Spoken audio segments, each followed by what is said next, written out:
Ripcord ঔষধ আমরা কিনছি 35 টাকায়, বর্তমানে 150 টাকা। হয়তো অনেক অনেক ওষুধপত্র এরকম আছে, যেমন সার, আপনার মাইডা সারগুলি হয়তো আমরা 10-12 টাকায় কিনছি, এই সারগুলি হচ্ছে 45 টাকা। এরপর হচ্ছে ইউরিয়া, এগুলির রেট অনেক বেশি। তাই আমরা এই কথাটাই বলতে চাই যে আগামী সময়ে যদি বাংলাদেশ জাতীয়তাবাদ দল আবার নির্বাচিত হয়, আল্লাহ করে, আমরা পাশে আছি এবং আমরা খাস করে আমার অন্তর থেকে দোয়া করি আবারও নির্বাচিত হোক। এই ব্যাপারে আমরা বাংলাদেশ জাতীয়তাবাদী দলের কাছ থেকে কতটুকু সহায়তা পাইতে পারি। আর আমরা গরিব মানুষ, একটু বিরক্ত করবো, আমরা গরিব মানুষ, হয়তো আমরা অনেকেই গরু চুরু পালি, আমরা কিন্তু এই গরুর অনেক রোগ ব্যাধিত হয়, আমরা এই রোগের কোনো চিকিৎসা সরকার পক্ষ থেকে আজকে পর্যন্ত পাই নাই।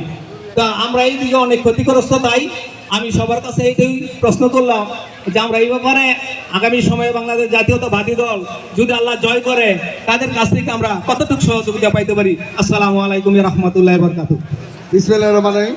ধন্যবাদ ভাই, আপনি সুন্দর সুন্দর কথা বলছেন। মাইকটা দাও।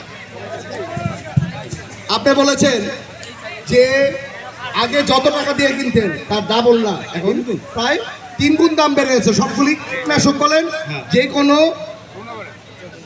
গরুর খাদ্যদ্রব্য বলেন, সবকিছুর দামগুলি এরকম বেড়ে গেছে। আসলে বিগত 17 বছরে এমন কোথাও নাই যে কারাপশন না ঢুকেছে। আপনি 3 গুণ দিয়ে কেনার পরও ওইটা অরিজিনাল ওষুধ নাকি সেটা আপনারা জানতেন না, অরিজিনাল।